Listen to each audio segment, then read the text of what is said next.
Okay, back with you on the Bronx Buzz, and I hope you enjoyed that segment as much as I did and as much as we all did.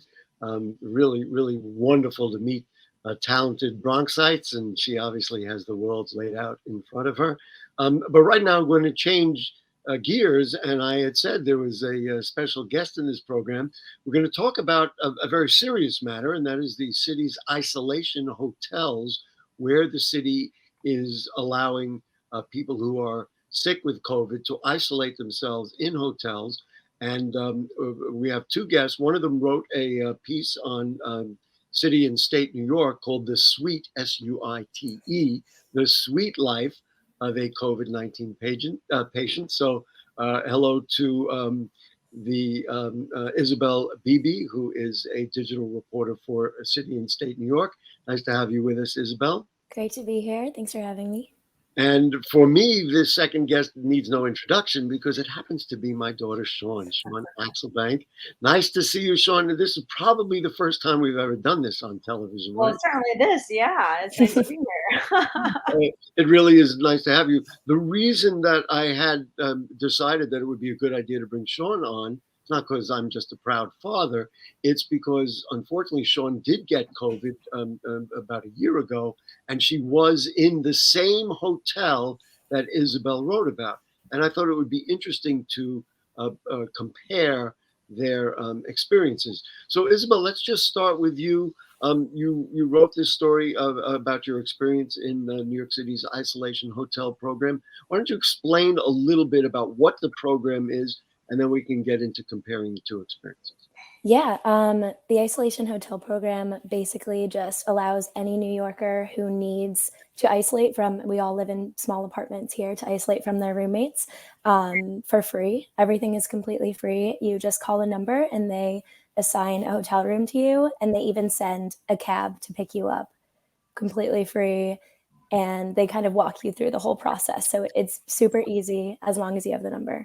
And one of the, I think, most important aspects of that is that if you live with roommates, and at the time Shawn was in also, she was with roommates, then if you're at home, it's almost like guaranteed they're going to catch it. There's no way they can catch it. So, so that it's a good concept. Was it a good experience? Was it the right experience for you when you were ill? Yeah, it absolutely was the right experience for me. I definitely went in a little bit scared to be alone for 10 days, especially having an illness that I had never had before. But all of the nurses were incredibly kind. I felt very taken care of, very looked after. I think the hardest part was just the beginning and kind of recognizing that I was going to be alone for those 10 days. But after that, I watched Harry Potter every night. I really kind of sunk into it and felt a little bit sad to leave, which was sort of odd, but that is sort of odd. How ill were you? Were you seriously debilitated? Yeah, so the first, I would say 3 to 4 days, I couldn't really get out of bed. My whole body hurt really badly. But then after that, I was pretty much fine. I just lost my sense of smell and taste. But for the second half, I was completely fine except for that smell and taste aspect. Let me bring Shawn then into the conversation now. Isabel was there in September of 2021, so in a way we're chronologically reversed. Shawn, you were there a year ago in December of 2020, which was a little more central to the pandemic that we all know. What was your experience like?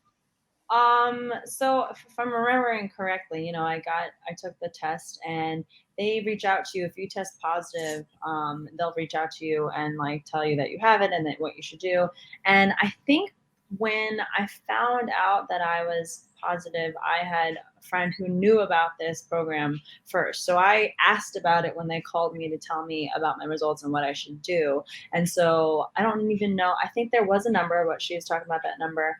And I think I used that number, but initially when they got in touch with me, I asked about it immediately. And then they told me, I think, to call this other number. And you did that. Now you lived in a house with other roommates. Yeah, so I lived, You did that knowing that if you had stayed in that house, everybody would have gotten sick. Oh, yeah. I mean, I had a couple of roommates, one in particular who was very cautious and very, very concerned. And so it was for everybody's, health and mental health and well-being that I get out of there. So I was immediately sort of like, once I found out, I was like, kind of like, all right, I need to get out of here. I need to figure out what to do because everyone else is going to be very uncomfortable. So, And listen, we'll add another element as the parent of somebody who was ill. And of course, we were at that time and at any time, we're all completely frightened if somebody catches it.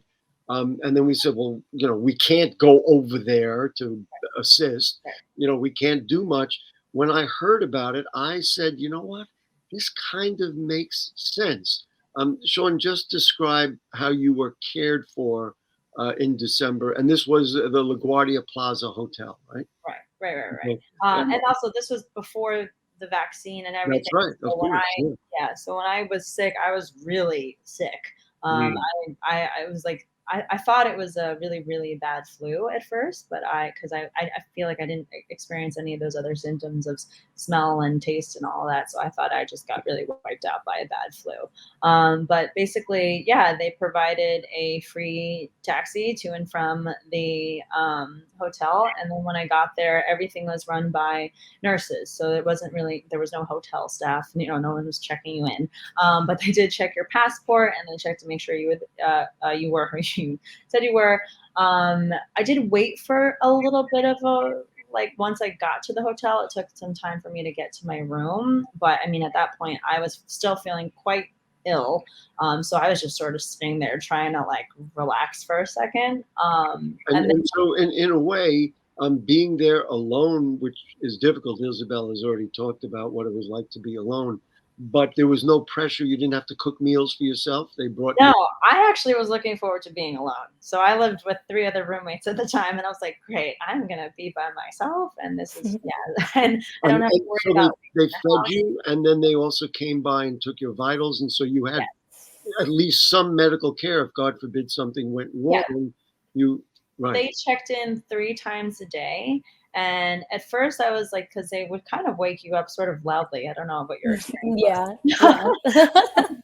But actually it sort of helped the days move along faster because then I had something to mark the day, they're going to check in a couple hours, give me food. So it did help along with the days because you really had nothing to do but sit there. I mean, I also was quite sick, so I enjoyed sitting there. But I think the checking in 3 times a day helped the days.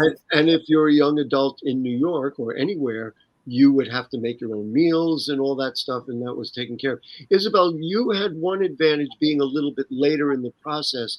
You wrote about being able to go outside, that there were, it was almost like a hospital or whatever, that they let you out. Mm-hmm. What was that experience like? I know when Shawn was in there, they wouldn't let anybody look at anybody. Oh, you couldn't go outside? No, that's not right. Oh, they allowed if you wanted to. I was just so sick that I didn't want to go anywhere. No, there was an option to go outside. My first 2 days I didn't go outside either. And Isabel, so you did go outside and you wrote a little bit about that experience of being with other patients, and there's the article, you can see it. But you wrote about the experience of being with other patients. Just talk about kind of the, I don't know what it is, collegiality between people who are cooped up for the same very terrible reason. Yeah. The same way. What was that like?